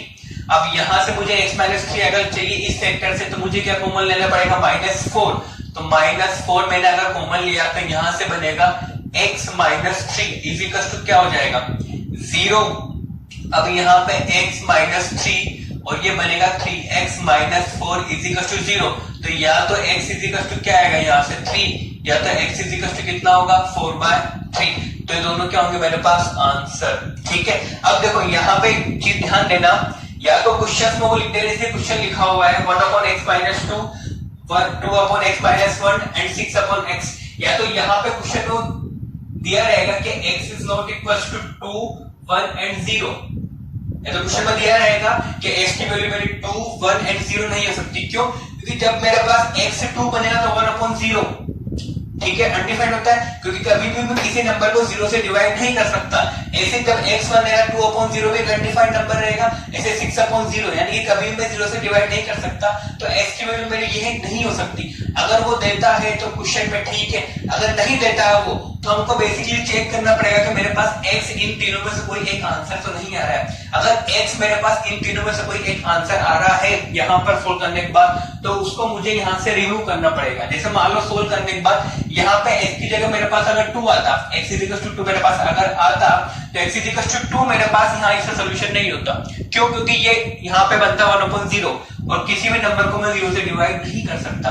तो ये बात याद रखना, अगर आंसर मेरे पास कुछ ऐसा आ जाए तो यहाँ पे 2, 1, 0 इसके आंसर्स नहीं बनेंगे। सोल्व करने पे अगर आता है तो उसको तुमको हटाना पड़ेगा।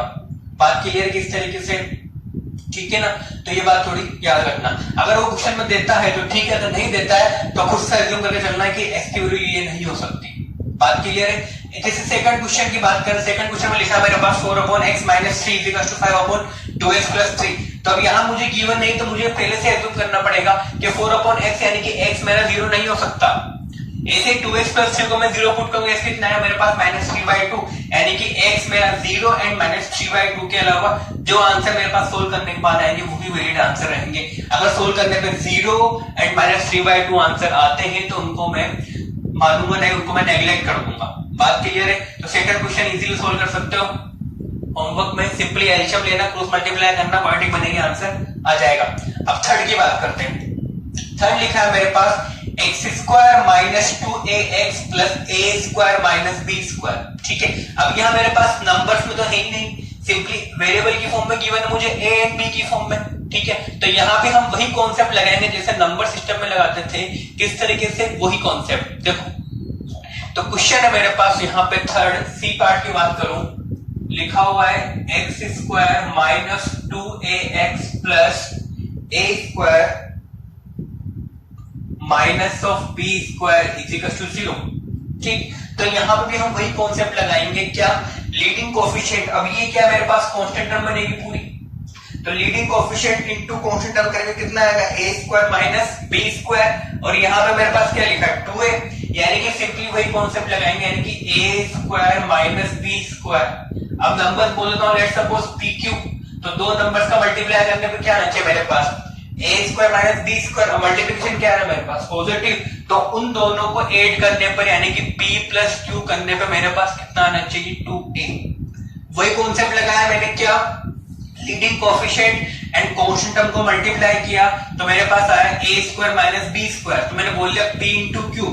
ठीक है, अब इन p + q करने पे क्या आना चाहिए मेरे पास, कोएफिशिएंट ऑफ x, वो कितना मेरे पास 2a, यानी कि p + q करने पे क्या आना चाहिए मेरे पास 2a। ठीक है, अब हमारा वही प्रोसेस, हम क्या करेंगे, इसके फैक्टर्स करेंगे जैसे करते थे, यानी कि a² - b² क्या करेंगे फैक्टर, तो फैक्टर करेंगे तो a² - b², a - b, तो ये बनेगा मेरे पास a + b, और ये बनेगा मेरे पास a - b = क्या हो जाएगा pq। ठीक, अब इसके आगे और फैक्टर्स तो नहीं सकता, तो ये यहीं पे फैक्टर रहेंगे। तो इसके फैक्टर्स अगर देखो, या तो बन सकता 1 इंटू पूरा कंप्लीट फैक्टर, या तो बनेगा 1 इंटू a² - b², बट 8 करने पे 2 है, नहीं आएगा। लेकिन यहाँ मेरे पास लिखा है a + b और a - b, इन दोनों को मल्टीप्लाई करने पे मेरे पास आएगा a² - b², यानी कि अगर मैं थोड़ी देर के लिए p को बोल देता हूँ a + b और q को बोल देता हूँ a - b। ठीक है, अगर मैं p को बोल देता हूँ a + b और q को बोल देता हूं मैं a - b, तो जैसे मैं p + q करूंगा तो मेरे पास कितना आएगा 2a, b cancel plus minus, तो p + q कितना है मेरे पास 2a, यानी कि ये दोनों मेरे पास मुझे आंसर मिल सकते हैं।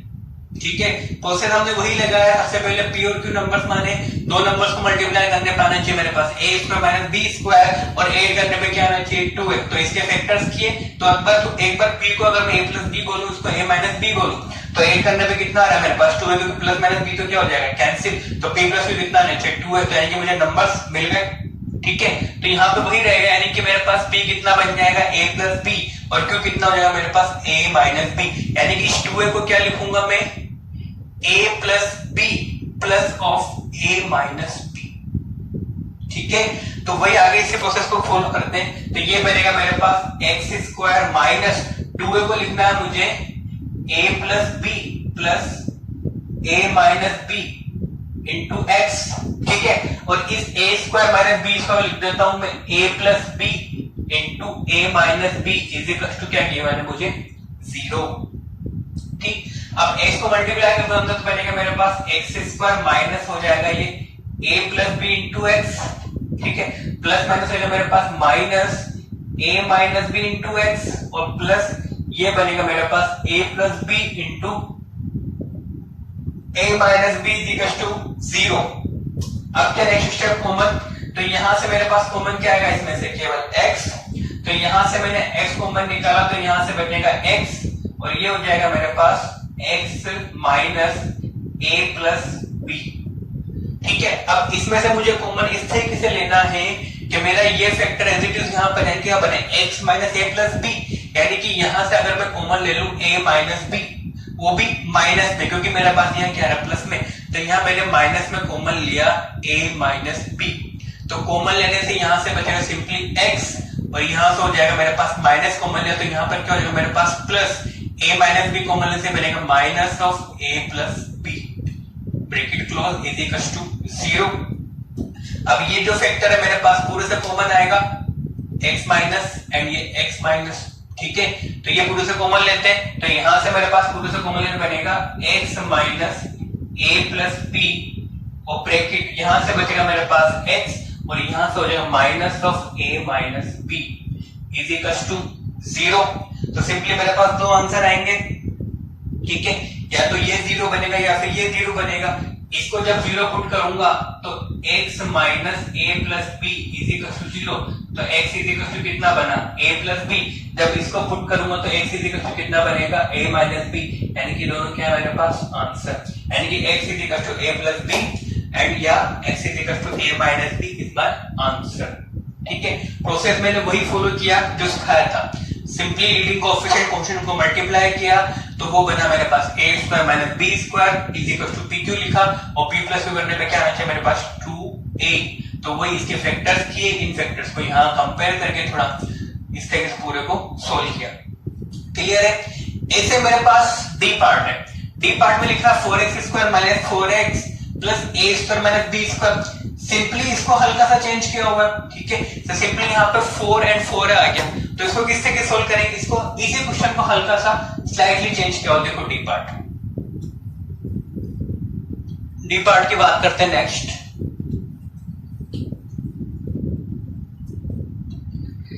तो मेरे पास डी पार्ट है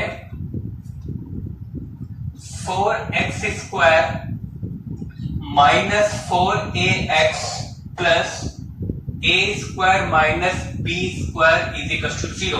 तो वही process leading coefficient and constant term को मल्टीप्लाई करना, यानी कि 4 into a square minus b square, तो सिंपली मल्टीप्लाई करने पे आएगा मेरे पास 4 into a square minus of b square, तो ये मल्टीप्लाई करने पे आया मेरे पास 4 into a square minus b square is equal to क्या बोल देता हूँ p इंटू q। ऐसे इन दो नंबर्स मल्टीप्लाई मेरे पास पॉजिटिव आ रहा है तो p प्लस q करने पे कितना आना चाहिए मेरे पास 4a, ठीक है, यानी कि अब मुझे दो नंबर्स ऐसे चाहिए, मल्टीप्लाई करने पे तो आना चाहिए ये और ऐड करने पे क्या आना चाहिए मेरे पास 4a। अब देखो अब क्या करेंगे इसके फैक्टर्स, तो इसके फैक्टर्स क्या बनेंगे, वही एक तो बनेगा a प्लस b, एक बनेगा a minus b is equal to pq, यही बनेंगे।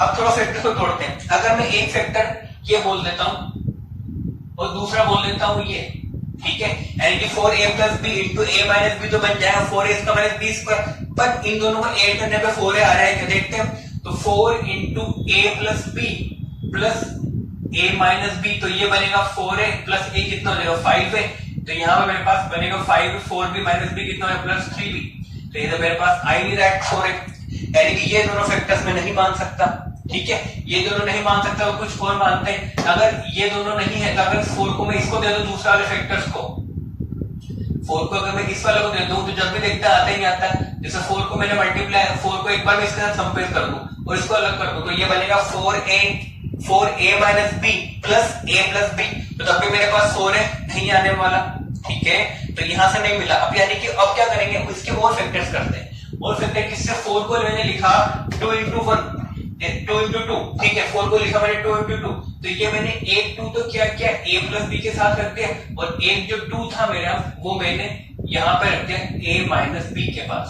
इसी का क्या लिखा हुआ b क्यों लिखा हुआ, इस 2 को अंदर मल्टीप्लाई करेंगे तो मैंने मेरे पास 2a 2b इंटू हो जाएगा मेरे पास 2a माइनस 2b, इसी का क्या बनेगा pq। अब वही चीज सोचते हैं, अगर p बनता है मेरे पास 2a प्लस 2b और ये बनता है 2a माइनस 2b, तो ऐड करने में कितना आएगा 2a plus 2b plus 2a minus 2b कितना होगा, b कैंसिल कितना होगा 4a, यानी कि मुझे फैक्टर्स मिल चुके हैं ये और ये, ठीक है। यानी कि यहाँ पे मेरे पास जो p प्लस q लिखा है इसमें जो 4a लिखा है तो 4a को क्या लिखूंगा मैं 2a plus 2b plus 2a minus 2b, ठीक है। ये क्लियर है किस तरीके से सोचा मैंने। सबसे पहले इसको आपस में किया 4 को एक बार a प्लस b से लिया a माइनस b से, वहां से मुझे 4a नहीं मिला, फिर मैंने 4 को लिखा 2 into 2, एक 2 इसको दिया एक 2 इसको दिया, तो 2 को अंदर मल्टीप्लाई करने पे 2a प्लस 2b, 2 को मल्टीप्लाई करने पे 2a माइनस 2b। अब p अगर मेरा बनता है 2a प्लस 2b और q बनता है मेरे पास 2a माइनस 2b, तो p प्लस 2 करने पे मेरे पास कितना आएगा 4a, क्लियर है। यानी कि अब मेरे पास जो 4a बन रहा है उसको मैं क्या लिखूंगा ये, यानी कि अब मेरे पास जो क्वेश्चन हो जाएगा वो ये बनेगा 4x स्क्वायर, तो मेरे पास as it is minus of 4a को लिखूंगा मैं ये क्या लिखूंगा 2a plus 2b plus 2a minus 2b, और ब्रैकेट के बाहर क्या है मेरे पास x, और इस a पर माइनस b पर फैक्टर कर देते क्या बनेगा a माइनस b, और ये हो जाएगा मेरे पास a plus b, is equal to क्या आना चाहिए मेरे पास 0। अब सिंपली क्या सोल्व करना है, तो ये बना मेरे पास 4a स्क्वायर माइनस हो जाएगा 2a plus 2b into x minus हो जाएगा 2a minus 2b into x and plus a minus b into a plus b is equal to क्या मेरे पास 0। अब यहां से मैं 2 कॉमन निकाल सकता हूं, दिख रहा है मुझे, तो यहां से मैं 2 कॉमन निकालूं तो ये बन जाएगा मेरे पास 2, इसी यहां से भी अगर मैं 2 कॉमन निकाल लूं तो ये भी मेरे पास बन जाएगा 2, ठीक है। अब यहां से मुझे दिख रहा है सिंपली क्या कॉमन लेना पड़ेगा इन दोनों से 2x, तो यहां से मैंने 2x कॉमन निकाला तो यहां से बनेगा मेरे पास 2x और ये हो जाएगा मेरे पास a प्लस b, ठीक है। अब ये से यहां से कॉमन निकालना पड़ेगा मुझे, तो कॉमन निकल रहा है यहां से मेरे पास a माइनस b, तो यहां से मैंने कॉमन लिया minus of a minus b, तो यहां से बचेगा मेरे पास प्लस 2x, माइनस कॉमन है तो यहां से माइनस हो जाएगा और ये बनेगा मेरे पास a प्लस b, इसी का क्या हो गया मेरे पास 0, ठीक है। तो ये बन गया मेरे पास, अब पूरे को लिख सकता हूं मैं, तो मेरे पास हो गया 2x minus of a plus b, फिर bracket close 2x minus of a minus b is equal to 0, ठीक है। तो सिंपली अब यहाँ पे सॉल्व करेंगे दोनों को, तो एक बार इसको 0 पुट करेंगे एक बार इसको 0 पुट करेंगे, तो 0 पुट करने पे यहाँ पे 0 पुट करूंगा इसको 2x minus a plus b, तो यहां से मेरे पास आएगा x is equal to a plus b by 2, या जब इसको 0 पुट करूंगा तो यहां से x इज इक्वल टू क्या होगा x इज इक्वल टू होगा a माइनस b बाय 2, तो यही क्या होंगे मेरे पास दोनों आंसर्स होंगे। सबको क्लियर होगा किस तरीके से। तो मैंने क्या किया, मेरे पास d पार्ट था तो मैंने सिंपली क्या किया a square minus b square, तो रिलेटिव को फिर मल्टीप्लाई किया तो बना 4a plus b a minus b is equal to pq, तो यहाँ फैक्टर्स का अरेंजमेंट किया तो मुझे फैक्टर्स मिले 2a plus 2b 2a minus 2b, add करने में क्या आ रहा है 4a, तो सिंपली इस 4a को लिखा है 2a plus 2b plus 2a minus 2b, तो सिंपली फिर यहाँ पे मैंने कॉमन लेना स्टार्ट किया तो फैक्टर बना 2x minus a plus b और एक फैक्टर बना 2x minus a minus b, तो x निकालेंगे तो x होगा मेरे पास a प्लस b अपॉन 2 और वहां से x होगा मेरे पास a माइनस b अपॉन 2। सबको क्लियर है किस तरीके से किया। अब बात करते हैं पार्ट ई की। Part e is 1 upon a plus b plus x is equal to 1 upon a plus 1 upon b plus 1 upon x। Basically जो क्वेश्चंस लिखे मैंने इनमें से ये क्वेश्चन बोर्ड में आया हुआ है प्रीवियस ईयर, ये वाला भी बोर्ड का क्वेश्चन है और शायद ये भी बोर्ड का क्वेश्चन है, कुछ इसमें से बोर्ड का क्वेश्चन है। चलो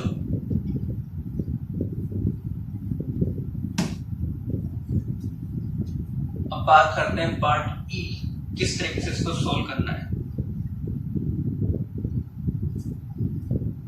देखो ई पार्ट है मेरे पास 1 upon 1 upon a plus b plus x is equal to 1 upon a plus 1 upon b plus 1 upon x. मेरा एम क्या है, एक्स निकालना। तो ऐसा करते हैं, एक्स निकालने के लिए इस पूरे एक्स को इधर लेके आते हैं, क्योंकि सारा पूरा एक्स जो रहेगा मेरे पास एक तरफ हो जाएगा। तो मैंने यही किया पहली स्टेप में, 1 upon a plus b plus x minus of 1 upon x is equal to 1 upon a plus 1 upon b लिखा। नेक्स्ट स्टेप क्या रहेगी, एलसीएम। यानी कि यहां से मेरे पास एलसीएम आएगा x into a plus b plus x. तो क्रॉस मल्टीप्लाई होकर ये बनेगा x minus a minus b minus x is equal to, यहां से मेरे पास ये बन जाएगा a प्लस बी और नीचे एलसीएम हो जाएगा ए बी। सिंपली मैंने एलसीएम लेकर सोल्व किया, कुछ नहीं किया। तो यहां से x x कैंसिल, तो माइनस कॉमन लिया तो ये बनेगा मेरे पास a प्लस बी, नीचे हो जाएगा x into a plus b plus x is equal to a plus b upon a b. ये हो गया, ठीक है।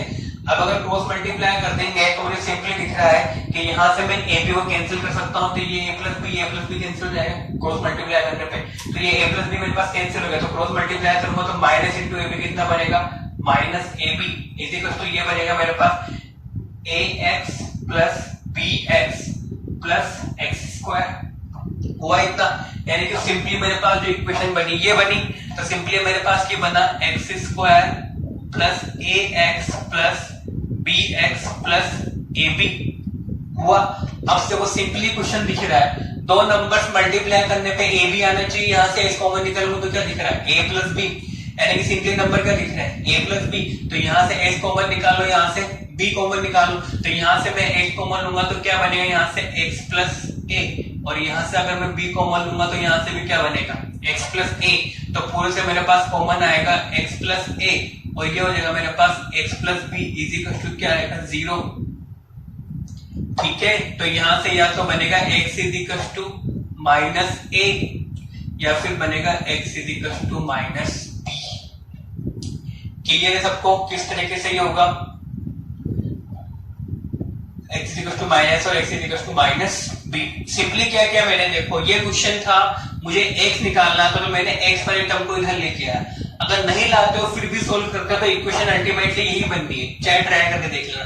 इसको यही रखना, इन तीनों का एलसीएम ले लेना, आंसर सेम ही आएगा। मैंने x इधर लेके आया, ये 1 upon a plus 1 upon b लिखा, यहां से मैंने x का ये एलसीएम लिया तो ऊपर ये x x कैंसिल बनेगा, इस पूरे से मैंने माइनस कॉमन लिया तो a प्लस बी बनेगा, यहां से a plus b upon a plus b cancel. फिर मैंने क्रॉस मल्टीप्लाई किया, माइनस इंटू ए बी और 1 इंटू दिस, तो x को अंदर मल्टीप्लाई किया तो ax plus bx plus x square. इस माइनस a प्लस बी को इधर लेके आया तो प्लस a प्लस बी हो जाएगा। तो सिंपली यहां से x कॉमन लिया, यहां से b कॉमन लिया, तो x is equal to minus a and x is equal to minus b is our answer. बात आपको क्लियर किस तरीके से किया, ये प्रीवियस बोर्ड में आया क्वेश्चन है, ठीक है, और ये तो सिंपल पेपर में दिया हुआ है। अब बात करते हैं लास्ट f क्वेश्चन की। इस क्वेश्चन पे आते हैं, देखो अब f में लिखा है मेरे पास x square plus 3x minus of a square plus a minus 2। Process वही रहेगा, मुझे सोचना उसी तरीके से कि लीडिंग कोएफिशिएंट एंड कांस्टेंट को क्या करना है, मुझे मल्टीप्लाई। तो ये लिखा है मेरे पास question x square plus 3x minus of a square plus a minus 2 equal to क्या लाना है मुझे, 0। ठीक है, तो वही लीडिंग कोएफिशिएंट एंड कांस्टेंट को मल्टीप्लिकेशन, यानी कि 1 इनटू दिस, आगे नेगेटिव लगाया ना, यानी कि अब डिफरेंस करने पे, यानी कि इनको मल्टीप्लाई करने बनता है मेरे पास a square plus a minus 2 equal to कितना आना चाहिए, pq। अब ये मल्टीप्लिकेशन क्या रहा मेरे पास, नेगेटिव माइनस लगा हुआ है, तो p माइनस q करने पे कितना बनना चाहिए मेरे पास, ये बनेगा मेरे पास। Simply leading coefficient and constant को मल्टीप्लाई किया तो वो बना मेरे पास a square plus a minus 2। तो p इंटू क्यू करने पे ये फैक्टर आना चाहिए और p माइनस क्यू करने पे 3 आना चाहिए, p माइनस क्यू, क्योंकि यहाँ मेरे पास नेगेटिव लगा हुआ है। ठीक है, अब सोचो अब क्या करना होता है, अगली स्टेप इसके फैक्टर्स करने होते हैं। तो ये क्या मेरे पास a में क्वाड्रेटिक है, तो सिंपली अब वही सोचेंगे यहाँ पे भी, a से दो नंबर्स मल्टीप्लाई करने पे 2 आने चाहिए और उनका जो डिफरेंस में माइनस डिफरेंस करने में कितना आना चाहिए, 1। तो सिंपली नंबर क्या दिख रहा है, 2 और 1, तो यानी कि इसके फैक्टर करेंगे तो फैक्टर बनेंगे इसके a minus 2 a plus 2 and a minus 1 is equal to pq। Factors का लोनेस तो इसके मेरे पास यही फैक्टर बनेंगे। ठीक है, करके देखना। 2 into 1 2 and 2 minus 1 कितना आ रहा है? 1 तो नंबर्स हो गए मेरे पास 1 and 2, तो सिंपली फैक्टर बनेंगे इसके a plus 2 and a minus 1। बात सबको क्लियर है? आगे बात करते हैं। तो यानी कि अब देखो, अगर p को बोल देता हूं मैं a plus 2, अगर थोड़ी देर मैंने p को बोला a plus 2 और q को बोला मैंने a minus 1, जब दोनों का डिफरेंस करूंगा तो माइनस माइनस, तो यहाँ से p minus 2 तो a कैंसिल और 2 minus 1 कितना है? प्लस कितना है? 3, यानी कि p minus 2 कितना है मेरे पास? 3, यानी कि मुझे फैक्टर्स मिल गए। ठीक है, यानी कि मुझे नंबर्स मिल गए किस तरीके से, यानी कि जो मेरे पास 3 दिख रहा है, इस 3 को लिखूंगा मैं a plus 2 minus of a minus 1। Clear है सबको किस तरीके से? तो वही चीज यहाँ पे अप्लाई कर देते हैं। तो क्या लिखेंगे यहाँ पे? ये बनेगा मेरे पास x स्क्वायर प्लस 3 को लिखना है मुझे a plus 2 into x minus of a minus 1 into x, और इसके फैक्टर कर देते हैं। इसके फैक्टर बने मेरे पास a plus 2, तो ये बनेगा मेरे पास a plus 2 into a minus 1, a minus 1 is equal to क्या आना चाहिए मेरे पास? 0। अब क्या बचा है? कॉमन। तो यहां से अगर मैं कॉमन लूंगा तो क्या कॉमन आएगा? x, इन दोनों से तो x कॉमन लेने, यहां से बचेगा x प्लस a प्लस 2, और यहां से मुझे x चाहिए पॉजिटिव, क्योंकि ये फैक्टर बनना चाहिए, तो मुझे क्या कॉमन लेना पड़ेगा? यहां से मुझे दिख रहा है माइनस ऑफ a माइनस 1, तो minus of a minus 1 common लेने से यहां से बचेगा मेरे पास x, माइनस का बन जाएगा मेरे पास प्लस a माइनस 1 कॉमन लेने से यहां से बचेगा मेरे पास a plus 2 is equal to क्या आएगा? 0। अब पूरे से मेरे पास ये कॉमन हो जाएगा x प्लस a प्लस 2, तो पूरे से मैंने कॉमन निकाला x प्लस a प्लस 2, तो पूरे से कॉमन निकला मेरे पास x प्लस a प्लस 2, और यहां से मेरे पास बनेगा x minus of a minus 1 is equal to 0। तो दोनों को एक 0 करेंगे तो एक तो आएगा x is equal to minus of a plus 2 और x आएगा मेरे पास प्लस a माइनस 1। तो मुझे आंसर्स मिल गए दोनों। ठीक है, यानी कि x इज इक्वल टू क्या हो सकता है? Minus a plus 2, x is equal to क्या हो सकता है मेरे पास? a minus 1। ठीक है, दोबारा देख लो समरी किस तरीके से किया मैंने। ये क्वेश्चन था, सबसे पहले मैंने वही प्रोसेस लगाया, leading term and constant term को मल्टीप्लाई किया, तो मल्टीप्लाई करने पे बनेगा मेरे पास a square plus a minus 2 is equal to pq and p minus q बनेगा 3। ठीक है, क्योंकि मैं माइनस में मेरे पास माइनस में मल्टीप्लिकेशन है ना, तो डिफरेंस करने में कितना आना चाहिए? 3।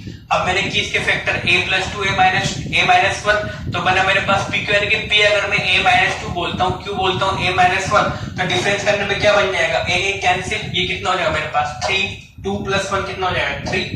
ठीक है, तो ये हुआ मेरे पास, यानी 3 को लिखूंगा मैं a plus 2 minus of a minus 1, तो मैंने वही किया, 3 को लिखा a plus 2 minus a minus 1 और इसके पूरे फैक्टर्स कर दिए a प्लस 2 a माइनस 1। अब सिंपली यहां से कॉमन लिया x और यहां से कॉमन लिया मैंने माइनस ऑफ a माइनस 1, तो ये बना x प्लस a प्लस 2, ये बना x माइनस a माइनस 1। तो एक बार इसको 0 किया, एक बार इसको 0 किया, x कितना है यहाँ से? a plus minus of a plus 2 और यहाँ से x आया मेरे पास a माइनस 1।